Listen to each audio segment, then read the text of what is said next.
क्या हाल चाल है सभी के। आज ना तो हम किसी इंसान के बारे में बात करने जा रहे हैं ना किसी जानवर के। आज हम जिसके बारे में बात करने जा रहे हैं वो एक सीजन है। अब तुम्हारी मर्जी हो या ना हो, तुम्हें उसे सहन करना ही होगा। इसमें सिंपल सा वो फॉर्मूला लगता है, उड़ता तीतर मेरी तशरीफ के भीतर। तो आज हम बात करने जा रहे हैं एग्जाम के बारे में।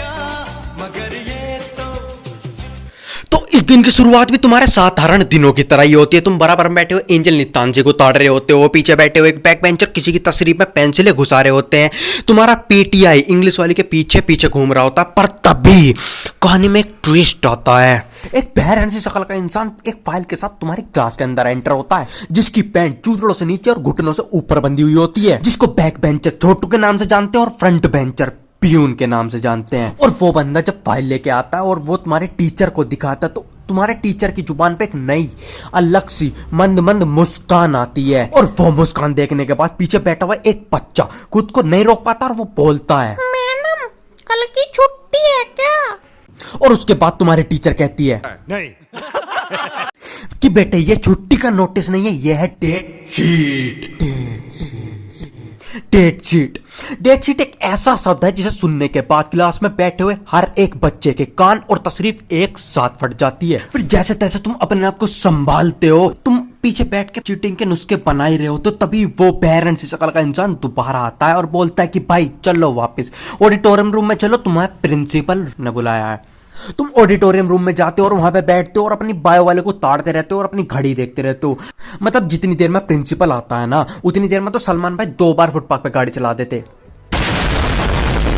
खैर तभी गेट खुलता है और गेट में से प्रिंसिपल से पहले प्रिंसिपल का मटकाई पेट आता है और प्रिंसिपल स्टेज पर आने के बाद सबसे पहले ये पूछता है, how many of you will school. और ये पीछे को पकड़ो रे, इंग्लिश वाली मैडम को लेकर पीछे पकड़। अरे आगो सर, आगो हो गया मैं ठीक। बोलो how many of you will score 100 out of 100। यह सवाल सुनने के बाद हर कोई हाथ उठा देता है, जिसके 4 नंबर भी ना आ रहे हो वो भी हाथ उठा देता। और ऐसा नहीं है कि ये हाथ सारे एक साथ उठे हों। और यह हाथ उठाने की प्रतियोगिता की शुरुआत एक कपोसित आइंस्टाइन की वजह से होती है, जो हर क्लास का एक टॉपर बच्चा होता है। और स्कूल वालों को पता नहीं अलग ही चुल मिट्टी होती है भाई। मतलब छुट्टी का नोटिस घर पे भेजे ना भेजे, पर उससे पहले डेट शीट का भेज देते हैं। मतलब इनका बच्चा तो ये डेट शीट बनने से पहले घर पे पहुंचा दें। जैसे ही तुम्हारे माँ बाप को पता लगता है कि डेट शीट आ गई, तब तुम्हें एक मशीन की तरह देखा जाता है, जिसका काम सुबह शाम रात दिन हकते मुत्ते खाते पीते बस 3 ही काम होते हैं, पढ़ाई और सिर्फ पढ़ाई। अब तुम्हारा खानदान कितना ही अमीर क्यों ना हो, तुम्हारा खानदान साला अंबानी का खानदान क्यों ना हो, पर तुम्हारे घर वाले को तब भी एक एग्जांपल देना ही होता है कि भाई उसके लड़के को देख, वो आज आईएएस है और उसके घर पे लाइट तक नहीं थी, वो दिन रात मोमबत्ती जला जला के पड़ा है। तो रहने दो फिर। मतलब यार ऐसे एग्जांपल घर वालों को तो हम भी दे सकते हैं। पुत्तीलाल का लौंडा 2 गर्लफ्रेंड लेके घूम रहा है, हम तो लेके नहीं घूम रहे कि बेटे गर्लफ्रेंड लेने के लिए ना लुक्स भी कुछ चीज होती है, वो तुम्हारे पास नहीं है। ठीक है दादी। कलवा का लौंडा बुलेट लेकर घूम रहा है, हम तो नहीं लेकर घूम रहे, हम तो नहीं कहते बुलेट के लिए कि बेटे बम्बू से शरीर पे ना बुलेट अच्छी भी नहीं लगेगी। और दूसरी बात, अगर बुलेट बेटे गलती से भी नीचे गिर गई ना, तेरे शरीर से सिर्फ पार्ट ही बाहर आएगा, बुलेट लेने का ख्वाब नहीं। खोटा बात बंद, बना है तो बाप बंद।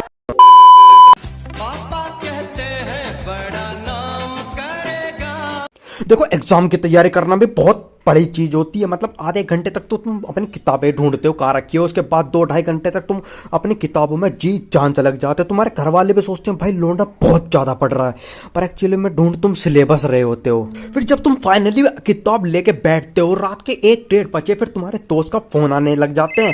हेलो, अरे सर मैं क्या बोलता हूँ यार, घूमने चलते हैं ना पेपर के बाद, गोवा चलते गोवा। अरे नहीं यार सुन ना यार, गोवा नहीं हरिद्वार चलते हैं, पाप धुल जाएंगे तो थोड़ा अच्छा सा भी रहेगा यार, भगवान जी खुश हो जाएंगे, नंबर भी नहीं कटेंगे। अरे यार मैं क्या कहता हूँ यार, तू घूमने की देखी जाएगी, तू पहले अपनी सेटिंग से कहकर मेरी सेटिंग करवा दे यार। अरे यार सरकार तो बोल ऐसा करवा देगा यार, मेरी सेटिंग नहीं करवा रहा वो। और मेरे मामा का लड़का नहीं है वो, देख लो अपने आप। यार ऐसे टाइम पे कुछ लोग ऐसे भी होते हैं जो अपनी क्लास में हर एक लड़की को मैसेज कर देते हैं कि यार सिलेबस बता दे, और वो सिलेबस की आड़ में कुछ अपने ही अरमान पूरे कर रहे होते हैं। अगर रिप्लाई करते तो ठीक, वरना अगर रिप्लाई नहीं करा तो उसमें एक ही ठप्पा लगा देते हैं, एटीट्यूड का। ऐसे टाइम पे तुम्हारे टीचर में सबसे ज़्यादा एटीट्यूड आ जाता है। अगर तुम उससे गलती से भी जाकर पूछ लो ना कि सर कुछ इंपॉर्टेंट बता, तो बेटे पूरी बुक ही इंपॉर्टेंट है। अच्छा तो सर ज़्यादा पेपर किस में से आएगा? कि बेटे एनसीईआरटी है, आर.एस. अग्रवाल और 159 अदर बुक्स एंड बेटे आर.डी. शर्मा मस्ट है। जब पेपर के पास केवल और केवल 5 दिन रह जाते, सब बच्चों की फटके 128 हो जाती है और सबको लगता है कि भाई अब पढ़ लेना चाहिए। और जो बच्चे बिल्कुल नास्तिक होते, जो बच्चे बिल्कुल भगवान में नहीं मानते, वो अलग टोटके कर रहे घूम रहे होते हैं। काले बिल्ली को रोटी, काले कुत्ते को रोटी, रात में पीपल के पेड़ के नीचे कलावा बांध के आना, गरीबों को रोटी खिलाना।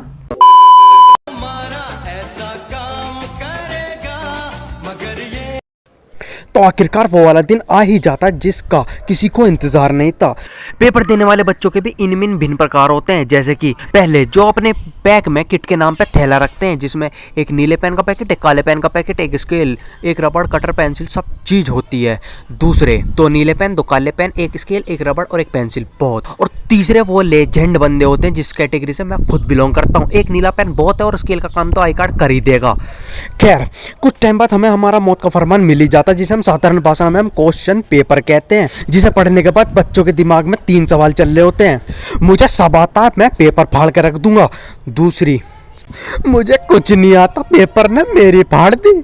तीसरी, काश या तो जिस वैन में हमारे आंसर शीट जा रही है उसमें आग लग जाए, या फिर इस स्कूल में आतंकवादी हमला ही हो जाए।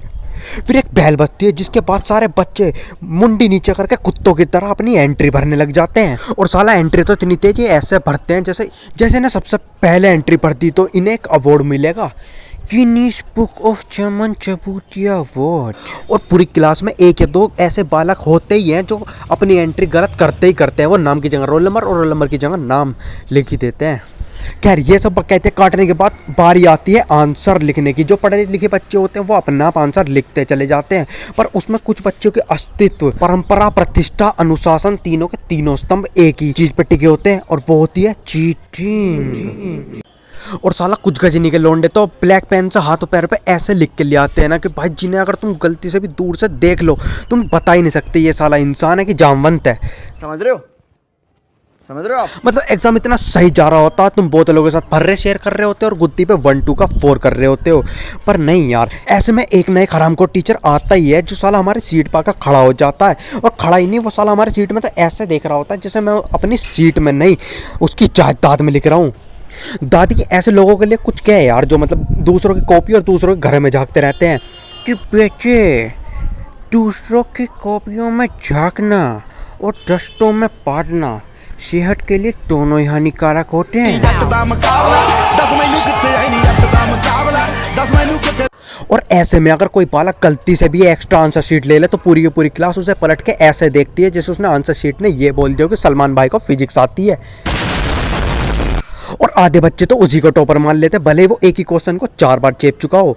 फिर होते हैं एग्जाम खत्म, फिर उन बच्चों को तुम कलवा बोलो, रंडवा बोलो, कुछ भी बोलो, मगर उन्हें पढ़ने के लिए मत बोलो।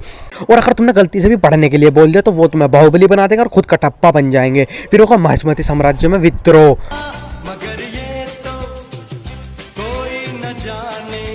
देखो यार, अगर तुम्हें आईआईटी या कोई सा भी कॉलेज चाहिए वो भी बिना पढ़े, तो उसका सिंपल सा और साधारण सा तरीका है, सारे मिलकर पढ़ना ही छोड़ दो।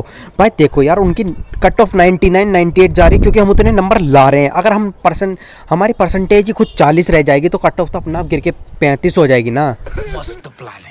जैसे हमें जरूरत कॉलेज की है वैसे भी उन्हें भी बच्चों की जरूरत है। अगर देखो हम ही नहीं जाएंगे तो अभी ताला लग जाएगा ना, तो उन्हें भी तो फिर ठेला ही लगाना होगा ना। तो बस यार आज के लिए इतना ही, और all the best for your exams. अगर वीडियो पसंद आए तो लाइक करो, कमेंट करो, शेयर करो, सब्सक्राइब कर दो।